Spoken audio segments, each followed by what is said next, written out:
this poem, which feels to me like just an incredible life prompt, seems to me related to the discussion question of the day. So the title of this is Go to the Master, declares Kabir. I can't see you guys now, so if anyone has to communicate, you have to do it audibly. On obtaining this beautiful human body, worship the Supreme Lord before doing anything else. Why dost thou remain unconcerned with this fact? When wilt thou again get such a lucky chance?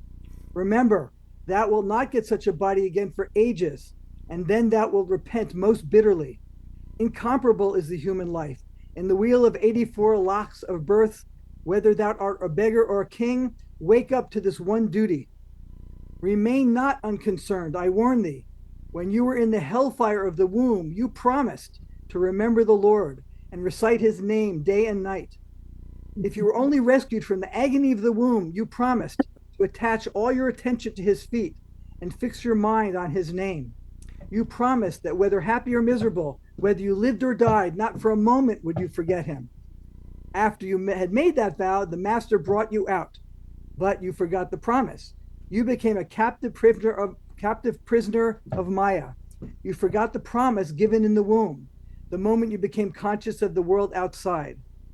12 years thus passed away in childish playfulness and ignorance. Then came youth, and hardened by ambition and intoxicated with vanity, you walk of the arrogant and talk the language of the proud.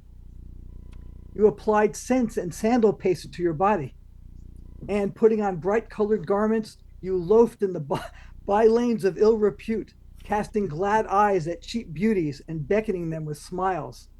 Thus passed away the prime of youth, and then arrived doddering old age. For lack of strength, thy hand began trembling, and walking soon tired thy feet. Thy eyes became watery, and thy mouth gave out foul smell. Thy throat was choked with phlegm and bile, and at last all hope of the world was gone. Beware, my friend, mother, father, son, or wife. None will accompany thee on the journey beyond.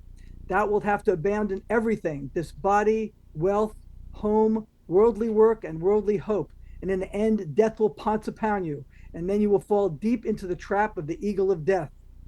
Oh, you dull head, just know this, that without the help of the master, you will not be saved from this tragedy. If only you would make friends with the master, learn from him the path of salvation, and attach your mind to the master's feet, and catch hold of the name of the Lord, you would be fearless and not undergo the least suffering. This is the path. Go to the master, get the word, and worship the Lord. This alone leads to salvation, declares Kabir.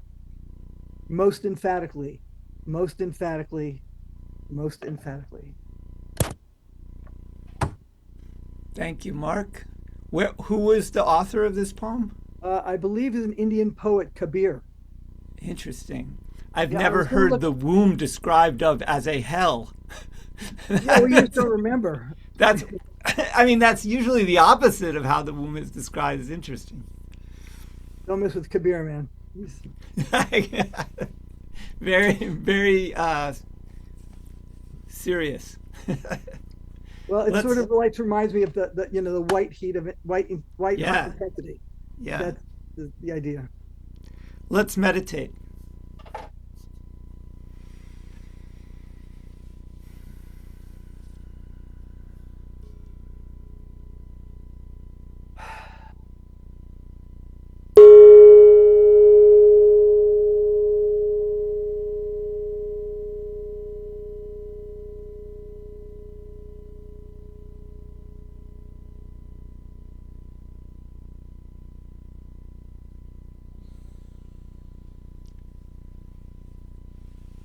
So, very simple instructions for today's meditation. Just get comfortable, and we're just going to sit here for about 10 minutes. We aren't going to do anything other than I want you to watch your thoughts very carefully without any sort of judgment or attempt to control them in any way. And I want you to pay particular attention to whenever those thoughts seem to be having a conversation with themselves. Mm. That's all.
So I always try to, I don't always, but I try to um, often pick a meditation that relates to the question at hand.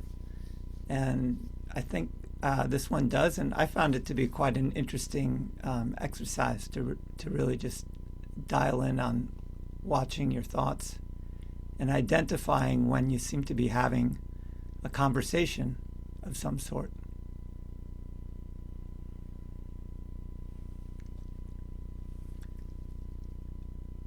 Does anybody want to comment on the meditation, or do we want to jump right into the question, Mark?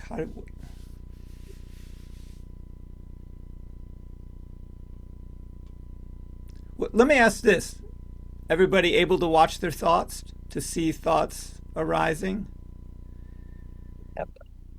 Was everybody able to see that there were times where they were seeming to have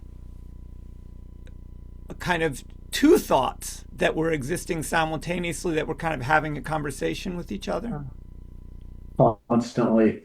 Constantly, yeah. Yeah. It's really interesting, actually.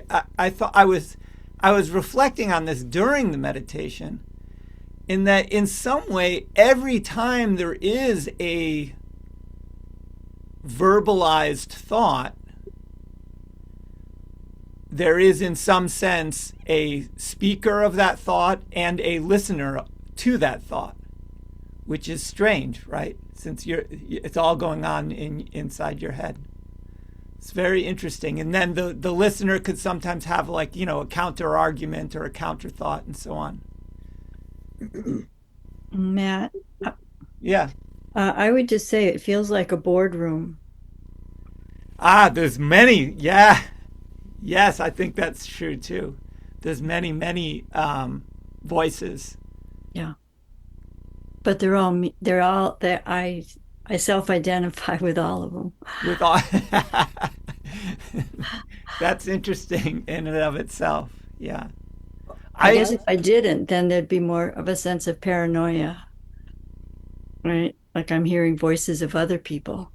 Yes. As I'll just say, I don't often tell people this, but that's happened to me. I used to hear voices. This was prior to my awakening. I remember I used to lay in bed and I would close my eyes and I would hear all these, kind of like you described, only like hundreds of voices. But I couldn't even understand what they were saying. It was just like there was a big crowd of people speaking, because they were all speaking at once. You couldn't really make out what they were saying, but it had that same feeling that you're describing, as being like a big um, room of people. It's very interesting. Hmm. Yeah, Mark. Well, I find it more interesting that I identify them all as me. Yeah. Yeah. How many yous are there? Well, I think it's sometimes there are several conversations or several people involved in the conversation, several voices, viewpoints Yeah. involved in it. And then other times it's just a listener and a Yeah. speaker. So, Yeah. That's interesting. I do think the viewpoints thing is key. That we have all of these viewpoints and we identify with them at various times depending on what's going on. Um, but it does beg the question, you know, obviously you aren't that viewpoint or that viewpoint or that viewpoint, since you could take on diametrically opposed viewpoints. Yeah. But can you be them all, like Mona is saying? Well, I, I think it's hard to deny that you are them all. You in some sense you have to say you are all those voices. Where else would they be coming from?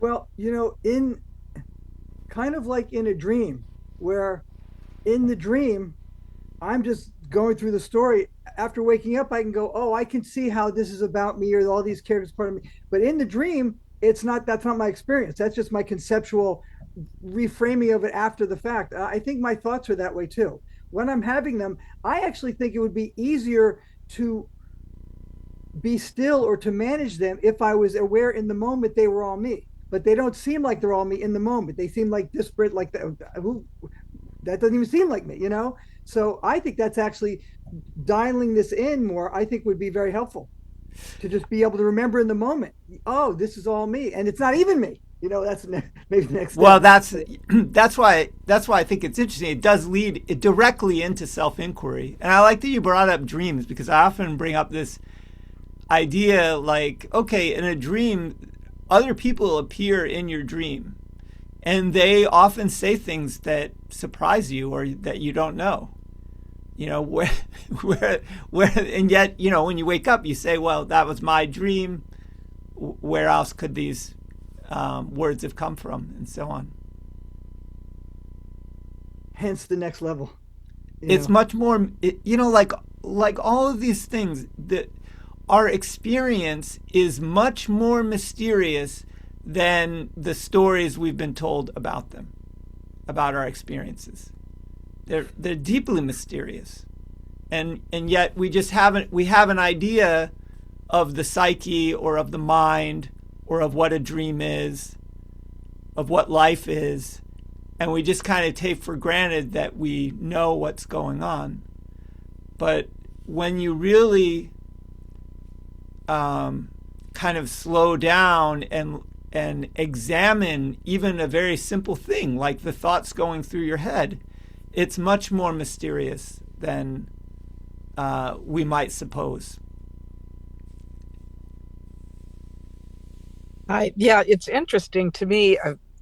I've often like felt that. I mean, so I feel like we're all in one. There's only one mind, and we're all part of it. And so sometimes I experience things that I know are not my personal thoughts or feelings, and I say, "Where'd that come from?" And I try to clear it out or transmute it or whatever. But I feel like we're very permeable. Our minds are permeable within each other. Mm. So I don't know what people feel that way sometimes, but it feels like, and some people are probably have more permeable atmospheres than others. But yeah, I mean, I don't know. Some people might call it empathetic, but anyway, that seems like that's part of it too. But the other part I wanted to say is that sometimes it's not words; it's just pictures that come up, or things like that, which are from all different places, and there's no necessarily thought about that picture. It's just there. I don't know if that's another experience people have, but it just seems like sometimes things are below consciousness in a way. Does that make Yeah, sense? absolutely makes sense. I agree with that. I think sometimes you can kind of detect even a verbal thought before it's been verbalized. You just Yeah. have this kind of like sense that it's coming, and then the thought comes. Actually, my phone buzzed during the Always do. thing, and I had that like I responded to it immediately, and then the thought bubbled up like, wait, what's going on? You know? Because I have a buzzer on my wrist that's supposed to end the meditation, but the buzzes were different, and so I had to discern what was going on. But I I do think that's true, Cynthia. That also that sometimes we have thoughts we have no idea where they came from. They seem almost foreign to us, and the same is true of images and things like that. And like dreams, if you really pay attention to when you're falling asleep, you can start to see the pre-dream imagery, and it's just like random things, you know. You're not really thinking about them; they're just literally appearing, and yeah, Yeah, I get those pre-dream images a lot, and it's like just as I'm starting to drift off to sleep, but not really asleep yet, it's like these little movies start playing in my head, and then I'll snap awake. I'm like, what the hell was that? I'm not even asleep yet. Where'd that come from? yeah, yeah. I know it's Yeah, it's very mysterious. If all of these things, all of the phenomena that happen in the mind or outside of the mind, if we really, really start to examine them, they become mysterious. I can't think of a single thing that doesn't become mysterious if closely examined. And what's your definition of mysterious? Oh, there you go. Yeah. Definition of mysterious. Good Good. question. Um, well, as Joel often points out, the term mysticism comes, the root of that word comes from mute, meaning it can't be spoken. So I'll just leave it at that. No, just kidding. I'll give you a definition. But it does have an aspect of that, because what I would say is when you're seeking to understand something, the mind wants to pin it down somehow. To say, okay, it's my thought, or it's someone else's thought, or the thought came from, or it's it wants to pin down what's going on. In other words, it wants to create a story that explains what's happening. Well, mystery is the acknowledgement that nothing can be pinned down. That all attempts to pin down a story to explain what's happening are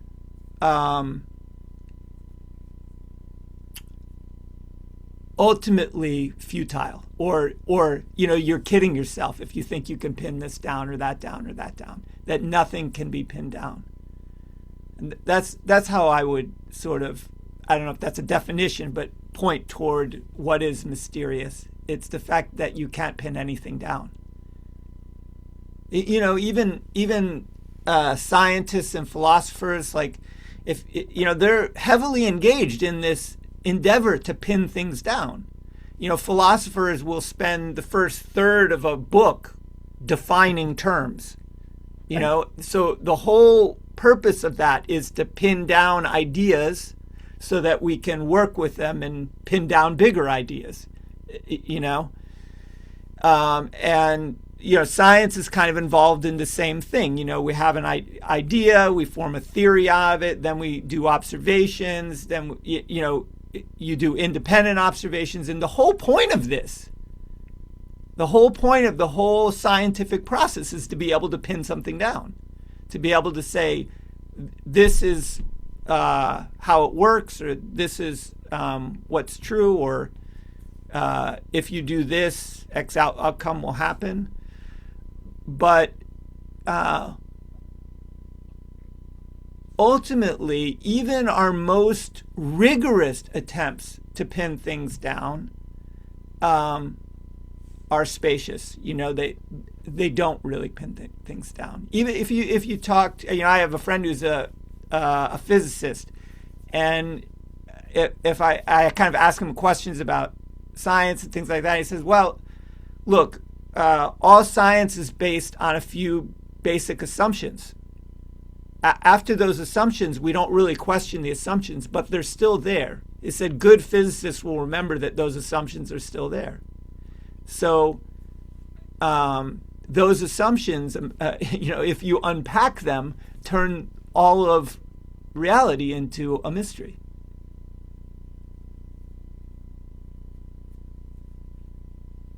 In a way, though, it kind of makes sense. I'm not trying to take the mystery out by saying that, but if everything really is one, not if, we're saying everything is one, and not everything's connected. There's not connection. It's all one thing.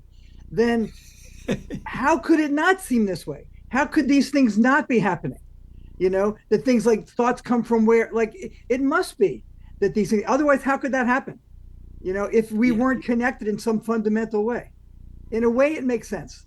But you can't say more than that, because you can't delineate what the connections are, because yes, absolutely. In a way, it makes sense, but only by acknowledging that this unity. Yeah. And so, but if you acknowledge a unity, there's nothing to explain. There's nothing to say. You see what I mean? Yeah. So and that's there's nothing to pin down. So because the unity is all encompassing. You can't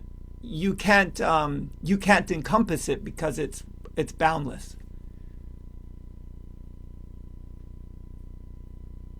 The real I was, mystery is why we keep trying. yeah, that's what I was thinking about today.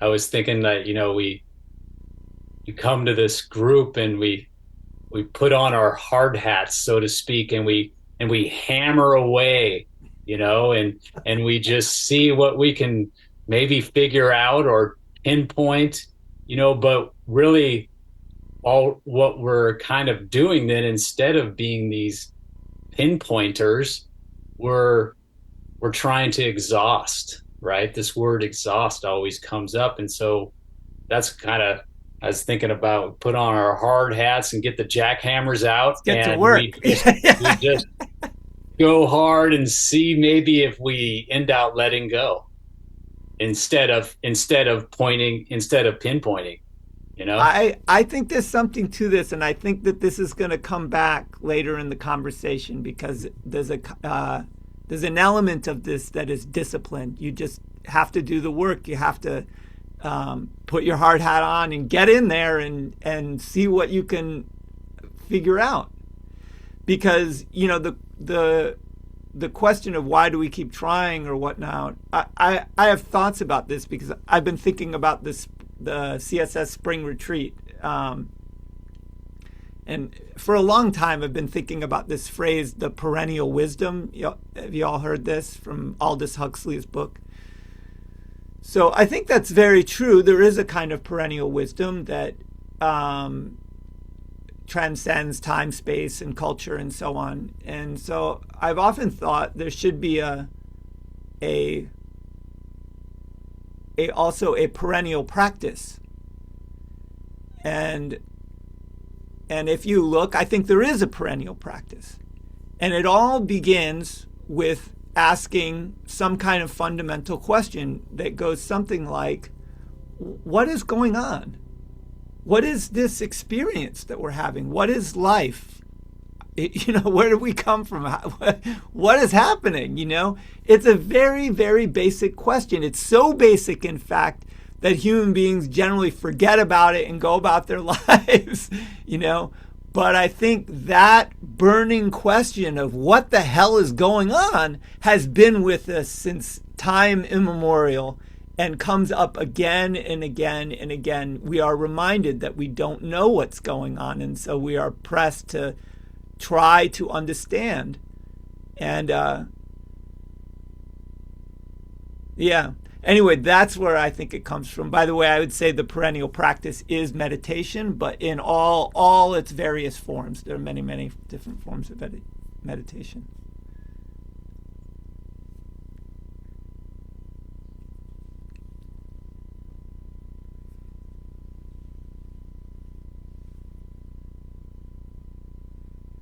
This I think is a fair this sort of flows right into the question, of the day too. Um, like you just said, it's so basic we tend to like go about our business. You know, there's something about the question that sort of, for whatever reason, seems difficult to stay with. I'll just put it that way. I don't know. I don't want to frame it too hard. I wrote out this question to sort of have it be open as a question. Like, what is it that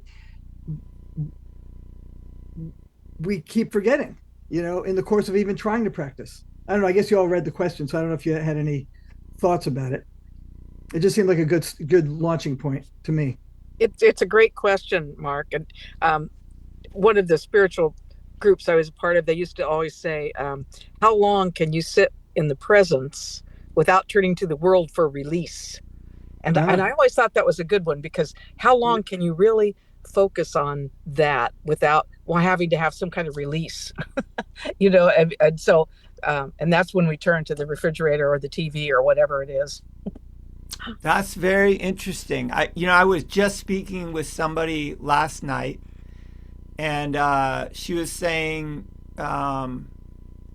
she was following this practice that had to do with looking directly at your emotions.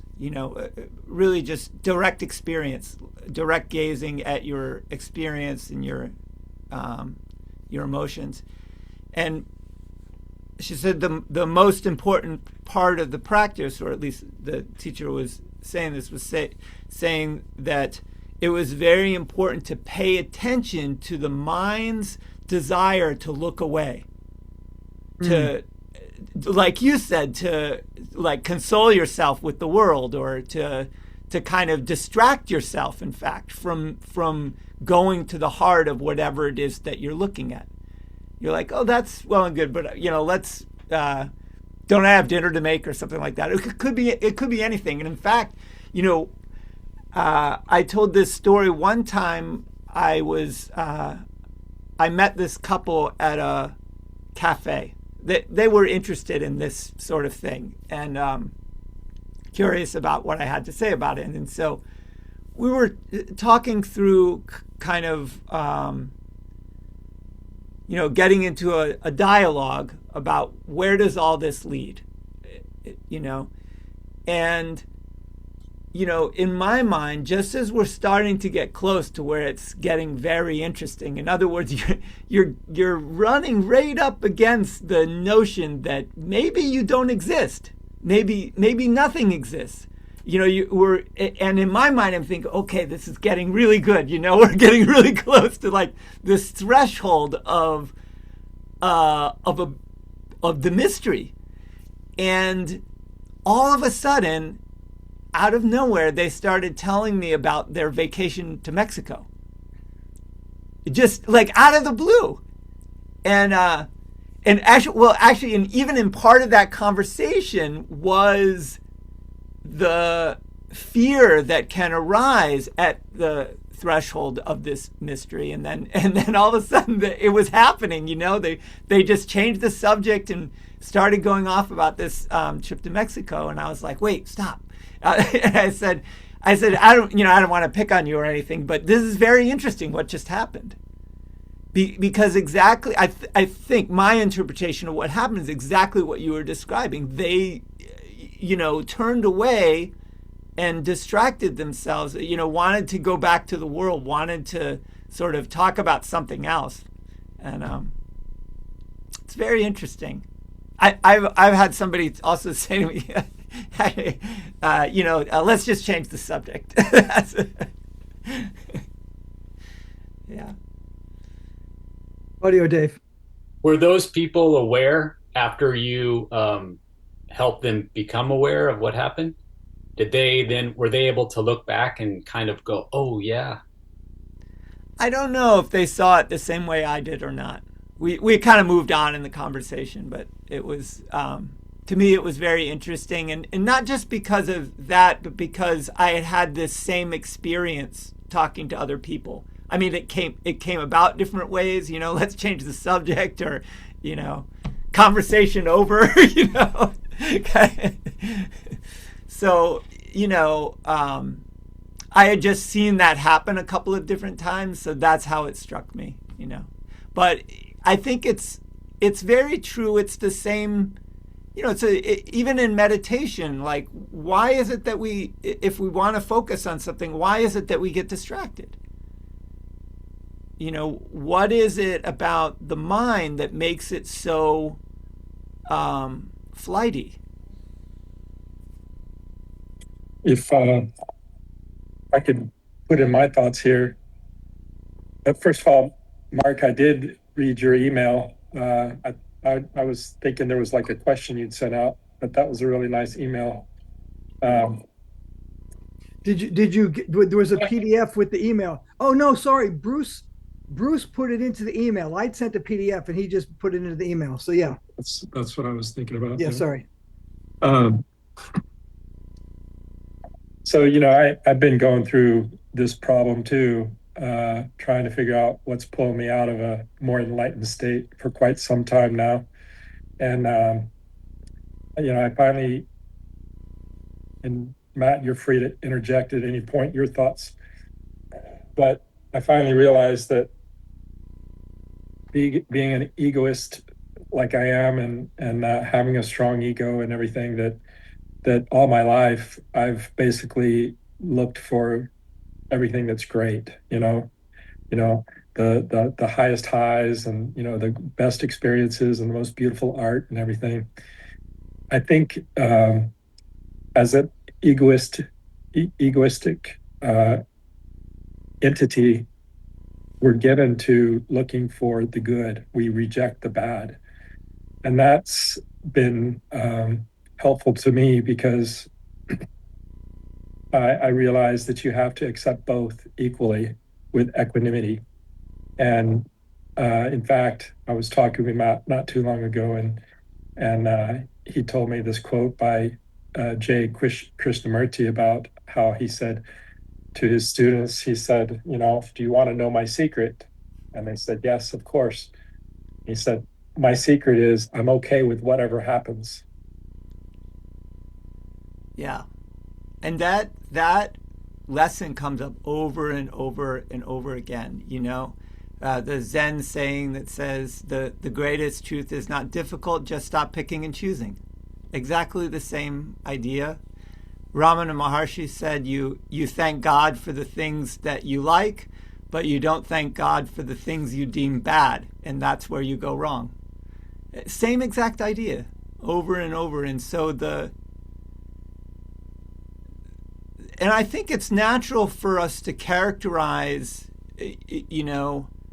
on the path we're looking for the greatest possible good, both that we can experience in life and the greatest possible good for those around us, and so on. And so the path gets couched in these terms of the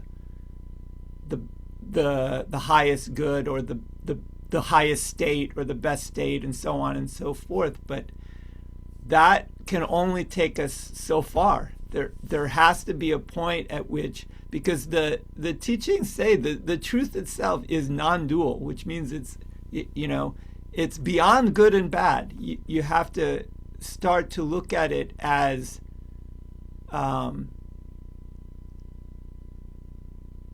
Non-dual. yeah. Yeah. 100%. Yeah, non-dual. Dennis, I wasn't actually, I heard what you said, but I didn't quite grasp how it related to the question. I hear your thing about the ego wanting the best it can get. Yeah, so I'm sorry, I'm not It's always okay. too great at making myself clear, but um, I noticed for my own self that I can get in I call it a kind of a high state where you're just feeling a sense of not quite euphoria, but euphoric effervescence, and everything is light and wonderful. And uh, and when I felt those instances in my life, I've always, of course, wanted them to last longer, or I wanted to get back to them when I fell out of them or whatever. But what pulls me out of it, I have a business that I've got to run. I've got stresses with that. I've got, the usual personal stresses anybody has, and people cutting me off in traffic and all this kind of stuff, that happens. And it's like a disturbance in the force. You're given to, if everything were hunky dory and the world was just exactly the way you wanted it to be, and there were no storms, and there was no strife, and everybody loved each other, and everything was just absolutely, Willy Wonka fantastic. You can probably imagine that you wouldn't ever feel, you'd be in a high state all the time. You'd be completely happy. Well, in my personal life, I think that that's what my natural inclination is. But when somebody cuts me off in traffic, or I get a bill that I didn't expect, or I have to pay more in taxes, or some problem with the business, or whatever it is, it pulls me out of that high state because I reject anything negative, anything bad. That's what's pulling you out of it, in my opinion. Anytime life isn't what you want, that's the thing. when you should live life without any expectations, I think. And so anytime life is not what you want it to be, you're pulled out of that. You immediately start to reject, fight to get life like you want it. And that's when you're pulled out of the more enlightened state that you're seeking, in my opinion, or at least that's been my experience.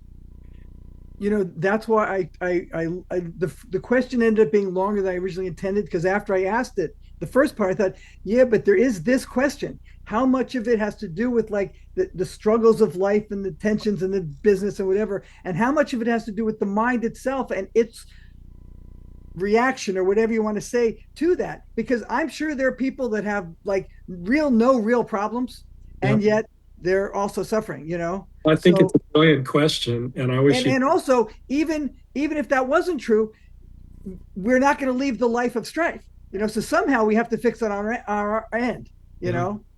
Well, I think I only wish I'd found that question 3 years ago. It probably would have saved me a lot I'm of really sorry, man. a lot of a lot of work. No, seriously, it's a great question, and I wish I wish I had realized the things I did before, but I'm still learning it. But I just realized that I have to accept the bad and the good with equal equanimity. I mean, this will, that very thing was a huge turning point in my own life when I had this insight into my own suffering that said, you're, um, the cause of your suffering is hope and fear. Now, everyone would like to get rid of fear. It's a no-brainer. But the real insight I had is that so much of my suffering was actually from hope, from desiring things. And so it's kind of similar. This whole preferring the the high state over the mundane state creates dissatisfaction because all states come and go. Yep. And so, and furthermore, if what we're after is the ultimate truth, the absolute truth, it has to be true all the time, not just when we're feeling hunky dory, but also when we're annoyed, when we're upset, when we're grieving, when it has to be true. You have to see the truth of it underlies everything. And that is what sort of levels the playing field. It gives a sense of equanimity. It doesn't, you can become, in a way, indifferent to what state you're in or out of. Yep. And I think this relates to the question as well, and actually in an almost paradoxical way, because this is what we were saying, kind of what we were saying earlier. There is a sense in which we do have to put forth effort on the path, in which we do have to try our utmost to realize this truth. But never for one moment is it not true. Here we are trying our utmost to realize reality when never for even a fraction of a second is reality not present and real. I would add to that, Matt, because one thing you've drilled into me and I fell on deaf ears for too long is that, our world is already perfect. Everything is perfect, and all the sages will say the same thing. They say, They do, yeah. live in a perfect world. Well, for the longest time, I was like, sure doesn't seem that perfect to me. Yeah. But that's because of expectation. I'm fighting what seems unacceptable to me. I'm Yeah. rejecting the negative, and I realized that Matt and all the sages are right. We live in a perfect world. Our world is hunky dory and everything we ever wanted, but we have expectations about what that world is supposed to be that are we shouldn't even have any expectations. And it's not just the wrong expectations; we shouldn't even have any. And so lately, Yeah, I mean it's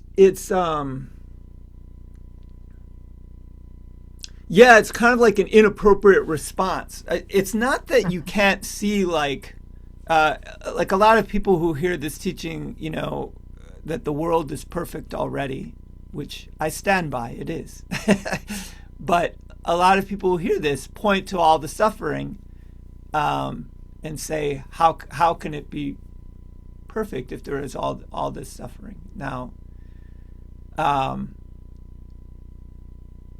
I would just say, wrestle with this. That's judgment. You don't know. There could be, first of all, I would say there could be 10,000 times more suffering. We don't know. And also, we don't know the ends of all things. We can't see how everything unfolds. To say it's perfect doesn't mean that suffering doesn't arise. It means that all things happen according to the way things happen. Yeah, And that underlying the way things happen is a kind of love or a kind of compassion, that is at play in this world. yeah. I could say this morning I listened to a tape that's on the CSS website, which is called "The Answer to Auschwitz," which is Mm. talking exactly about all this. Was a woman who was a Dutch Jew who um, was in the camps and so on. But anyway, her experience is exactly that. She came to, she said, I accept all of, she came to this spiritual place. I accept all of this. She didn't resist it in any of that. She just accepted it for what it was. And she would be standing there in the camp and crying because it's beautiful. I mean, she goes, this is beautiful, just the same as my desk and my books and all this other place. And anyway, just Awesome. how she came to that was really interesting to me, and that she could see, she had that, I guess you could call her enlightened. I mean, she helped others, she did all these things. It's really worth listening to because it challenges us on that level when you look at it and say, but what about the the death camps, or what about torturing children, what about all of that, because that is still part of this. And then I started thinking, well, maybe that's what God does. Maybe all of that is just to enlighten one person. Maybe the point of all of it is just that one person would wake up. Like you said, you don't know the reason or the We end, but don't know the ends. Yeah. no, you don't. But you can imagine maybe all of that was for the good of one other person. And I read another story. It was in Viktor Frankl's about the concentration camp, and a woman who's dying on her bed is looking out, and she tells him, I'm so grateful that this was here, because before I came here, I only cared about myself and Mm. about, I was so selfish and Mm. self-centered. And now I see that life is so much more, and that I mean, she was awakened there as part of it. And so, I mean, it's just interesting. Like you're saying, it's all tied into that. Is It's that very interesting. Yeah, the world itself is like, there's this phrase that I heard once, that the world is both.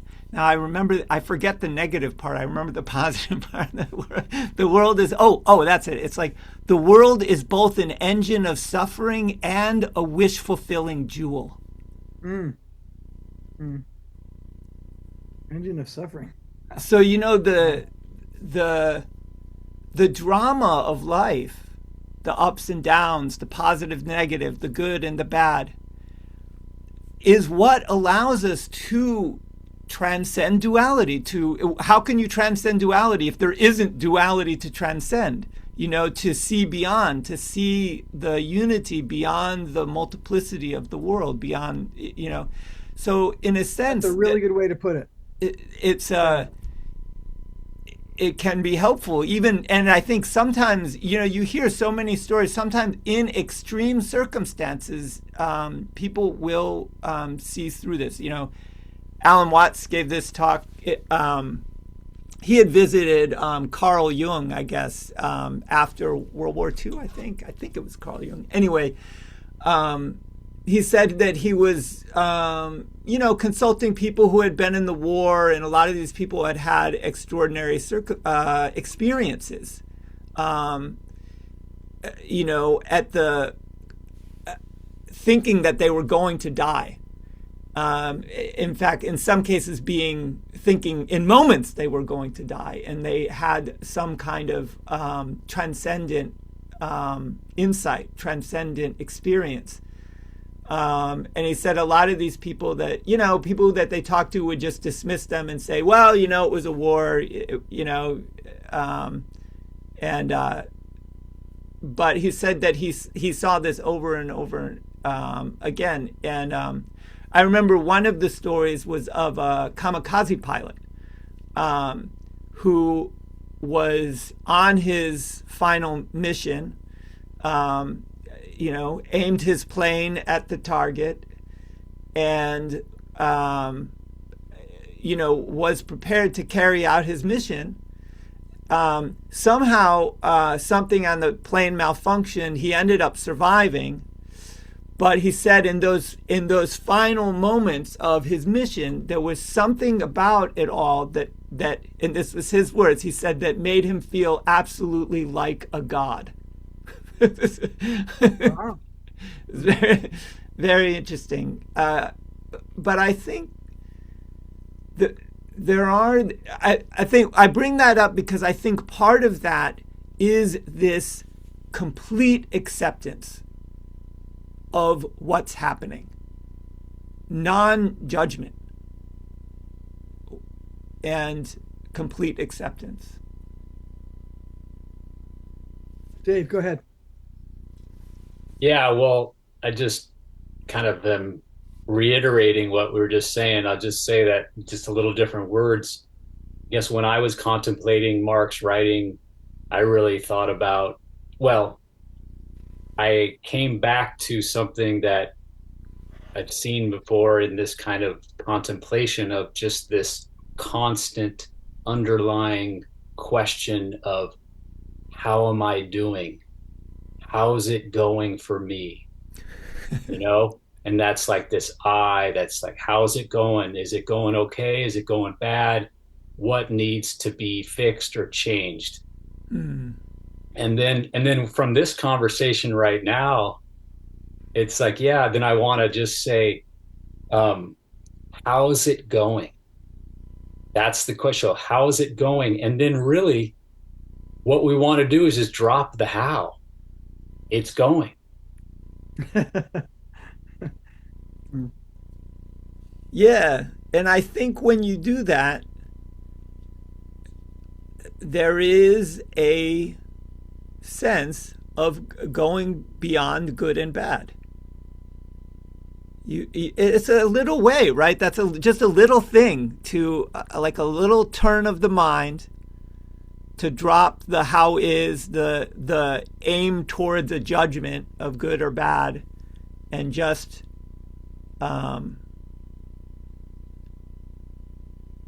just going. It reminds me of I brought this up before, but these Westerners came to see Ramana Maharshi, and they were curious and whatnot, but they really only had one question. This guy really only had one question, and all he wanted to know was, is it good? In other words, like, when you just take everything as a whole, is life, the universe, and everything good? That's all he wanted to know. And Ramana said, yes, it's good. If you know that, or if you have a sense that things are good, then you can just go with that. I had a quote on my wall. I think it was from Einstein, but I actually never really looked it up. But I'm going to just say Einstein said that the most important decision anyone can make is whether or not to believe the universe is friendly. Ah. And I thought I felt that was a profound question. I think I didn't believe it, or I wasn't sure, and if you can trust, it's okay. That removes a lot of the veils, I think. Here's a similar question. Alan Watts used to say the most important question a person has to answer for themselves is whether or not to commit suicide.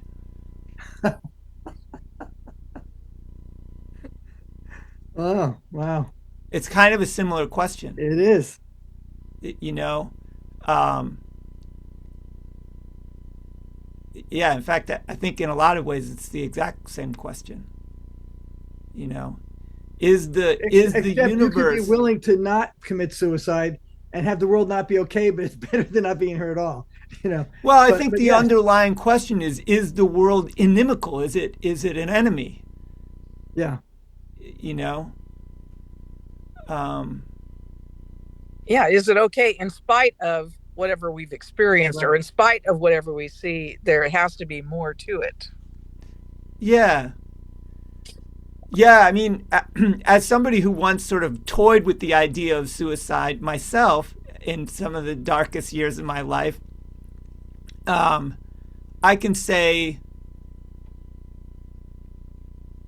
I guess for me, I was always really a stubborn person, so I was sort of determined to go to the bitter end, no matter how bitter. So that stubbornness was sort of worked in my favor, at least to keep me alive. You know, so I never really um, seriously contemplated it. But there is a sense um, of just, if you can just be with the world, who cares what happens? If you can just see what happens, like, I don't know how to explain this. It's kind of just, it's just letting it, what it is, I guess, is letting go of being attached to how things are or how they're going to go. That's what it is. If the desire to check out or whatever is in response to things not being how you want them to be. Well, if you let go of how you want them to be, suddenly or gradually, like you realize it's not that dire. It's not that you can just go on because you're not that concerned about if things have gone wrong or if they're going to get better or worse or whatnot. It's more like just curiosity to see what's going to happen. So, um, what I had in the back of my mind, although I didn't write this down, I thought of it later. Uh, and Matt, you can definitely push back on this if you want, because I don't want this to be about I don't want to reduce like the higher principles you're expressing to make it more like mundane or something. But in terms of practice, which is I asked when I thought of the question, I was thinking of it in terms of practice and what practice would look like in a deeper way. So I was thinking like, and I used to live in a community a long time ago. There's sort of an intentional community. We had practices. Some of us, we were all doing the same practices. And for a lot of us, we had our own like assignments and stuff. But like you'd have like a journal or you'd have like your reminders in the morning. You'd get up and like you'd read your precepts or your thing. And at the night you look at, before you go into bed, you look at, so how did today go in terms of my intention? And your intentions would be different. They change over time depending on the thing about life or about whatever your current wall was that you were pushing against. How did I do today? Did I even remember it? Whatever. So when I asked the question, what I was thinking of, what keeps us from actually remembering what we're working on, what we're like, let's say we're working on being okay with everything as like a really broad thing that's hard to work on in whole. But let's say you say that's the focus. How much did I even think about it? When I got up this morning, was I remembering, okay, that's what I'm doing today. I'm allowing, whatever comes up. We talk about this all the time, but when we talk about practice, it's more like we meditate and we do these things. But to me, like, I think everybody probably has a different thing at any given time that is the most in front or the pattern that's most active. So for myself, I'll say, whenever life presents me in a certain way that I feel like it helps me to move through it or to be efficient or to finish with it by speeding up. I think that thing, the process of accelerating in order to like get there on time or finish this thing, but whatever, has the secondary negative effect of removing me from the sensitivity to or the remembering of I'm not liking this, allow it. Like it separates me from allowing. And I think we all probably have different ways that we either intentionally or unintentionally back away from allowing.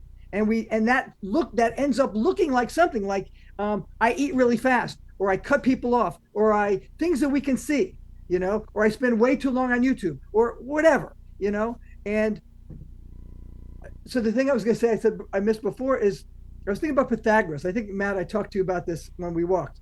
So Pythagoras, it turns out, wasn't just like a famous mathematics person, but he was a spiritual teacher. And he had a community of like 100 students, and they had all this stuff they had to do. They had to go like 100 days in silence, and they had to write down their intention in the morning, and at night they had to review, and they had all this stuff they had to do. And that was part of being under him. And I thought, that's really cool. Like they just had constant things to remind themselves of what the fundamental thing is they were doing. And the question for me came from like, this is so big and we hear about it so much. How the fuck do I forget this so quickly? It's weird. It's weird. And I'm just saying the reasons the things that make it weird should be something, we go after. So this is, I think, touches into a lot of different and that's all I'm going to say. Like it'll go where it goes now. But I just want to say that's where I was coming from in the question.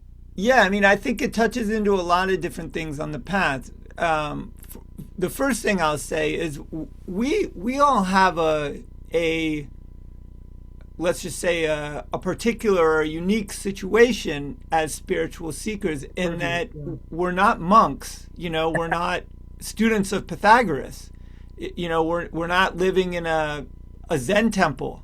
When you live in a Zen temple, everything is regulated. Everything, how you fold your clothes, where you put your shoes, how you eat, what time, absolutely every moment of the day is controlled and regulated. And that kind of rigid lifestyle isn't possible for a householder, a person who's living in the everyday world. And so on the one hand, it's completely natural that we're going to be distracted because there are many things to tend to. We have duties, we have, and well, all the more reason to find our way through. Yes, and that's the other thing. So since we know we're in this kind of situation, there's a couple different things that I would suggest as far as like if you see this as a problem in your practice, how to address it or how to deal with it. And and they're all kind of interrelated. So one part of that is I'm not framing this as a problem. I'm framing this as the practice. Yes. Well, that's okay. That's exactly what I was going to say in terms of the situation is exactly like meditation. In other words, you get distracted and then you return your attention to the practice, whatever it is you're focused on. Well, life is exactly the same way. We get distracted with whatever it is that we have to do and so on, and then we come back to the spiritual practice. And so it's exactly like meditation. So it's taking what we're doing in meditation and taking the whole of your life to be your meditation practice. And along with that, it's important that, like when we get meditation instructions, when we say, when you are distracted, that is a part of the practice, like you said, and to not be judgmental about it. That's counterproductive. To just see that you are not focused on the point of the meditation and bring it back into focus. So being distracted then isn't something wrong that's happening. Having a bad day isn't a failure. It's just a blip in the road and so on. So if you see everything that happens as your practice, both the distraction and the focus, both the bad and the good, both literally everything that happens is as we have in the precepts, an opportunity for practice. There is no non-practice if you're on the path. It's all a part of it.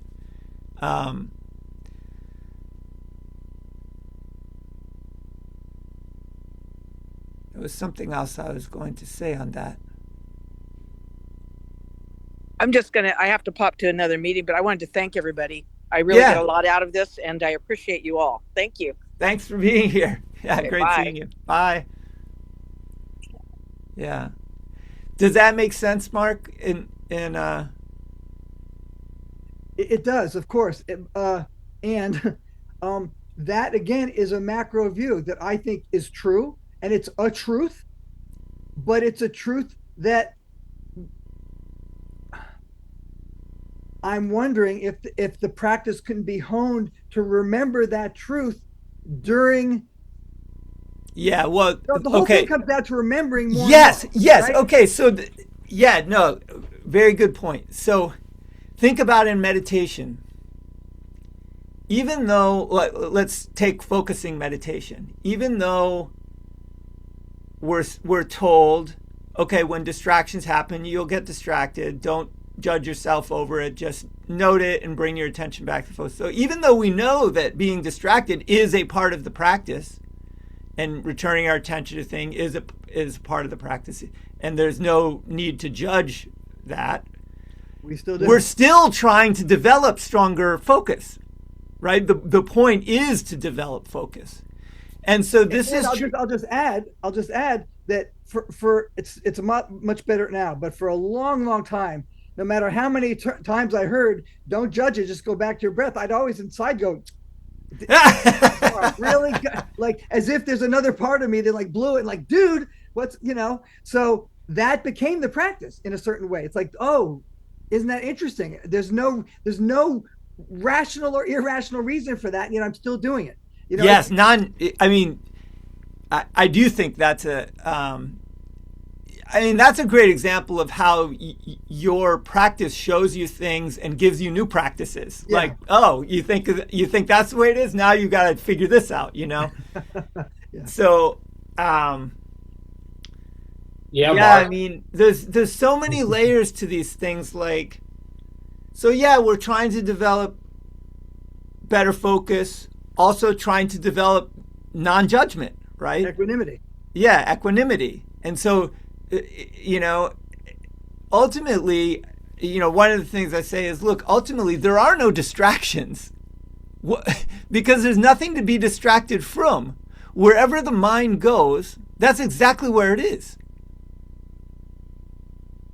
Yeah, I was going to say, Mark, you recognized this judger, right? Yeah. You're saying you recognize this judger, and now, well, who's the one or what's saying I need to remember? Yeah. What's saying that now? What's saying there's a problem because I'm not remembering enough? Let me just address this because... Sorry. Yeah, no. It's good. So this is kind of what we were talking about earlier about the voices and things like that. So, and it's another example of how your practice can prompt you to go deeper. And this leads directly to self-inquiry. So one of the things that, like Ramana used to ask people all of the time, he would say, can there be two selves? So it's like, if there's one self that is the getting distracted self, and there's another self that's like, get back to the thing you were doing. Remember the thing, What is going on there? Who is it? This is what I would ask. Who is it who sees both of those selves without identifying with either one? This is what I think what Ramana means. Can there be two selves? He explicitly means, if you read his teaching, there's only one self. It's a unity, and it's not yourself or myself or his self. There's one self. We are all that same self, and that self isn't a particular view, a viewpoint. In other words, oh, I'm distracted. That's a view. get back to work. Get back to your practice. That's also a view. I need to focus on this. That's a view. You know, I'm never going to get this. That's a view. I'm almost there. That's a view. These are all different viewpoints, all different selves, all different little voices. But none of them are the self. So that if you see multiple selves, then it's not the self. So if how many selves can you have is the kind of rhetorical question that Ramana used to pose to people. And in a sense, you could have many selves like we're talking about. But who sees all those selves? Who,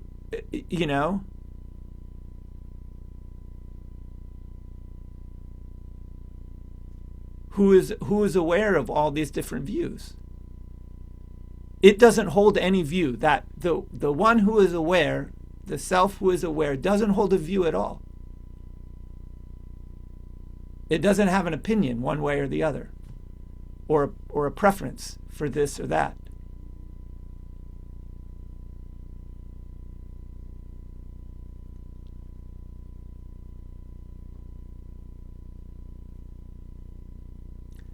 So it leaves us with this conundrum where, we have a preference for practice because, we should practice, but also at the same time we should be non-judgmental of ourselves and have equanimity with regard to all states and so on. And so there's something about practice that's very helpful, but also that has to be transcended ultimately, if that makes sense.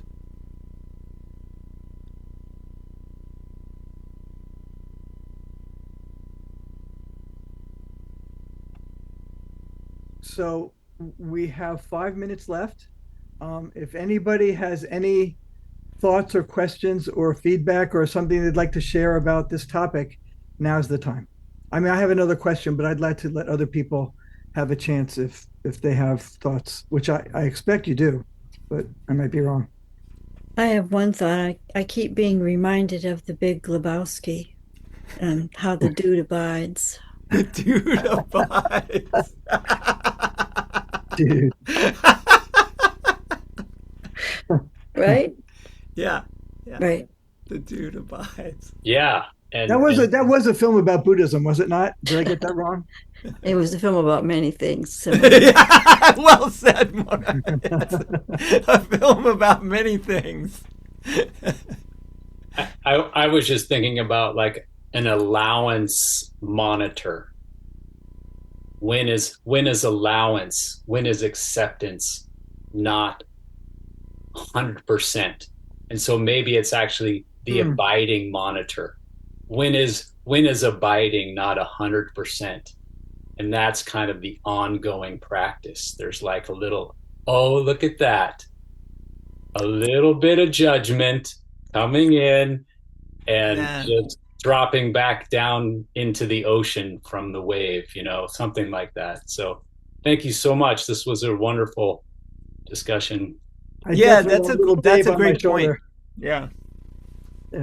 Introspection, guides our practice and sort of it's important. Yeah. So thank you, Mark, for the prompt. I wrestled with it for 5 days and kind of ended up where Matt went with it, but I didn't make the final leap, but I was really feeling like devil's advocate and criticizing myself for where I went with it. But thank you, Mark and Matt. Greatly appreciated. Great. Yeah. Yeah, it's such a anybody who's been on this path for any amount of time, takes this topic seriously, takes their own search seriously, is going to run up against these kinds of internal paradoxes almost. It starts as a conflict, but then you realize there's actually a paradox embedded in that conflict. Mm. And they are, my recommendation is engage that paradox, because I think that the impossible problem is a catalyst for insight. Yeah, just like like a Zen koan, it's an impossible problem, and if you turn away from it, you could ignore that impossible problem for a long time. But if you engage in it, then some insight or clarity may spontaneously come out of it.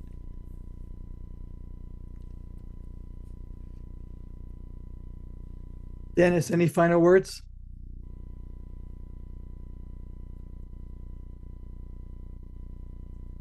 Sadly, no. No, I think everything's been said quite well. So, Okay.